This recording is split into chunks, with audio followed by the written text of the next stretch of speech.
SSKM এর cardiology ডিপার্টমেন্টের বাইরে এই মুহূর্তে জোর তৎপরতা। কিছুক্ষণ আগে সিআরপিএফ সেখানে পৌঁছে গেছেন ইডি আধিকারিকরা। আপনারা দেখতে পাচ্ছেন সেই ছবি এক্সক্লুসিভলি জি 24 ঘন্টার পর্দায়। এবং জোকা ইএসআই থেকে অ্যাম্বুলেন্স এসে পৌঁছেছে এবং অ্যাম্বুলেন্স পজিশন নিয়েছে একেবারে কার্ডিওলজি ডিপার্টমেন্টের সামনে। তাহলে কি সুজয় কৃষ্ণ ভদ্র, যাকে কালীঘাটের কাকু নামে বেশি পরিচিত যিনি, তাকে আজই কণ্ঠ পরীক্ষার জন্য নিয়ে যাওয়া হচ্ছে জোকা ইএসআই হাসপাতালে। আজই আমরা দেখেছি যে রুদ্ধদ্বার শুনানি হয়েছে এই সম্পর্কিত মামলার। তারপর এই জোর তৎপরতা, জোরালো সম্ভাবনা যে সুজয় কৃষ্ণ ভদ্রকে কিছুক্ষণের মধ্যেই এসএসকেএম হাসপাতাল থেকে নিয়ে যাওয়া হবে জোকা ইএসআই এ। তাহলে কি অবশেষে কাকুর কণ্ঠ পরীক্ষা, কালীঘাটের কাকুর কণ্ঠ পরীক্ষা হতে চলেছে আজই? আমাদের সঙ্গে সরাসরি রয়েছেন আমাদের দুই প্রতিনিধি এসএসকেএম চত্বর থেকে এই মুহূর্তে, পিয়ালি মিত্র এবং শ্রেয়সী গাঙ্গুলি। আমি শুরুতে শ্রেয়সীর কাছে যাবো। শ্রেয়সী, কি চলছে সেখানে?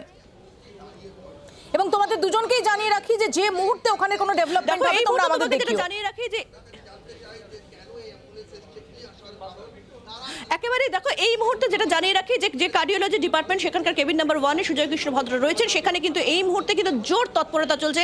আমরা কিছুক্ষণ আগে দেখেছিলাম যে জোকা ইএসআই থেকে যে অ্যাম্বুলেন্স এসছে সেই অ্যাম্বুলেন্সে দুজন ডক্টর ইতিমধ্যেই তারা ভেতরে পৌঁছে গিয়েছেন। এছাড়া তদন্তকারী যে এজেন্সি, সেই এজেন্সি যারা অফিসাররা রয়েছেন তারাও কিন্তু এই মুহূর্তে সেখানে পৌঁছে গিয়েছেন, তারাও কিন্তু ভেতরে পৌঁছে গিয়েছেন। এবং সেখানে আইও, অর্থাৎ এই কেসে যিনি আইও রয়েছেন তিনিও কিন্তু ভেতরে গিয়েছেন। এবং কার্যত এই যেখানটা আমি দাঁড়িয়ে রয়েছি এটাই কিন্তু মেন হচ্ছে কার্ডিওলজি যে ঢোকার যে জায়গাটা, সেই জায়গাটা হচ্ছে এইখান থেকে কিন্তু কার্যত তারা ভেতরে ঢুকেছেন।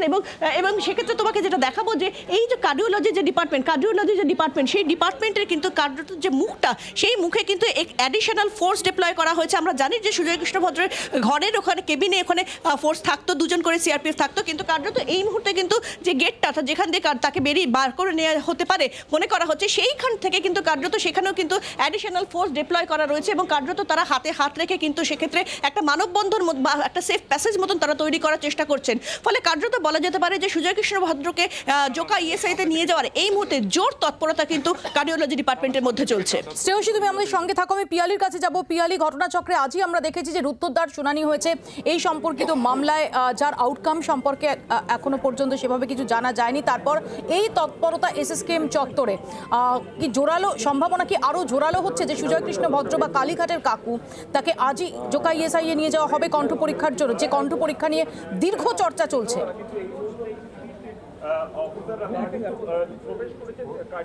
একেবারে ঠিক এই ধরনের তৎপরতা আমরা 17ই সেপ্টেম্বর দেখেছিলাম। ইডির আধিকারিকরা ছিলেন, কেন্দ্রীয় বাহিনী জওয়ানরা ছিলেন, যখন ইডির আধিকারিকরা জোকা ইএসআই থেকে অ্যাম্বুলেন্স এসে গেছিল। কিন্তু শেষমেশ জানা যায় যে সুজয় কৃষ্ণ ভদ্র ওরফে কালীঘাটের কাকু তিনি আইসিইউতে শিফট হয়েছে। এবং আজকের যে চূড়ান্ত তৎপরতা সেটা আমরা দেখতে পাচ্ছি যে একেবারে সন্ধ্যেবেলা, যে ছবি গত 4 মাসে দেখা যায়নি। আমরা দেখেছি একাধিকবার ইডির আধিকারিকরা এসেছেন এবং তারা ব্যর্থ হয়ে ফিরে গিয়েছে।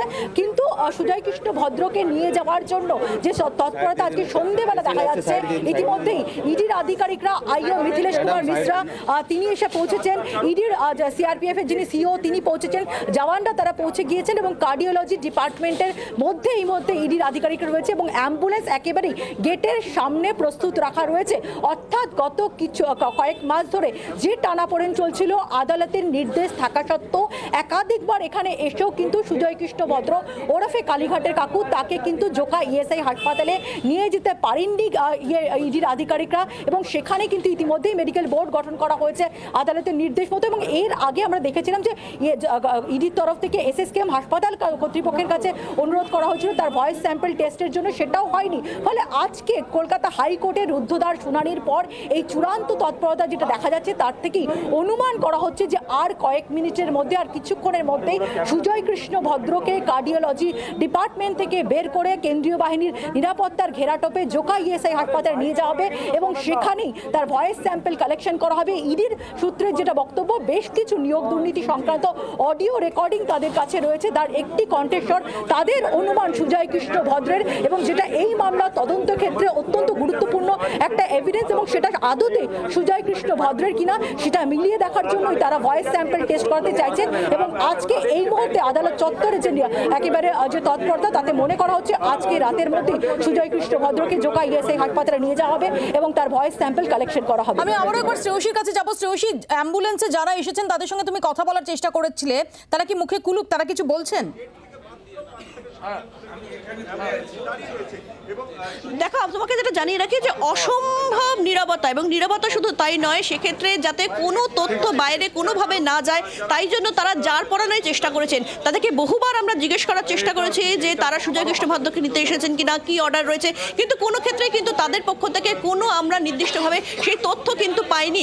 বরঞ্চ আমরা বারে বারে দেখেছি তারা যখন আধ ঘন্টা অ্যাডমিনিস্ট্রেটিভ বিল্ডিং এর সামনে ওয়েট করছিলেন সেই সময় কিন্তু তারা বারে বারে ফোন করছিলেন, এবং সেই ফোন তারা কাকে করছেন, যখন ফোনে কিপ্যাড ডায়াল করছেন তখনও যাতে কেউ না দেখতে পায় কার্যত ফোনটাকে হাত দিয়ে ঢেকে তারা কথা বলছিলেন, এবং যখন তারা কানেও নিচ্ছিলেন তখনও তারা কার্যত হাত দিয়ে ফোনটাকে ঢেকে তারা কথা বলছিলেন। ফলে অসম্ভব একটা বলা যেতে পারে যে অসম্ভব একটা চূড়ান্ত গোপনীয়তা, সেই গোপনীয়তা অবলম্বন করে কার্যত আধ ঘন্টা তারা অ্যাডমিনিস্ট্রেটিভ যে বিল্ডিং সেই বিল্ডিং এর সামনে দাঁড়িয়েছিলেন, এবং তারপরে শেষে আমরা দেখলাম যে সেখানে উপস্থিত তথা অ্যাম্বুলেন্সে করে আসা দুজন ডাক্তারের মধ্যে একজন ডাক্তার কাউকে একটা ফোন করলেন, এবং তারপর থেকে নির্দেশ আসার পরেই কিন্তু কার্যত সেই অ্যাম্বুলেন্স অ্যাডমিনিস্ট্রেটিভ ব্লকের সেখান থেকে এসে এই মুহূর্তে আমার সহকর্মীকে আমি দেখাতে বলবো যে এই মুহূর্তে কিন্তু অ্যাডমিনিস্ট্রেটিভ ব্লকের সামনে থেকে এসে অ্যাম্বুলেন্সটা পুরোপুরি একদম দাঁড়িয়ে রয়েছে কার্ডিওলজির যে সামনে, যেখান থেকে কার্যত যেভাবে যে লাগানো হয়েছে অ্যাম্বুলেন্সটা সেটা খুব স্পষ্ট যে সকাল থেকে আমরা যেভাবে দেখছিলাম যে এইখানেই কিন্তু অ্যাম্বুলেন্স এইভাবে লাগানো থাকে যে কোনো পেশেন্টকে ঢোকা বা বেরোনোর জন্য, কার্যত সেই জায়গাতেই কিন্তু সেই পজিশনেই কিন্তু কার্যত এই জোকা ইএসআই যে অ্যাম্বুলেন্স সেই অ্যাম্বুলেন্সটাকে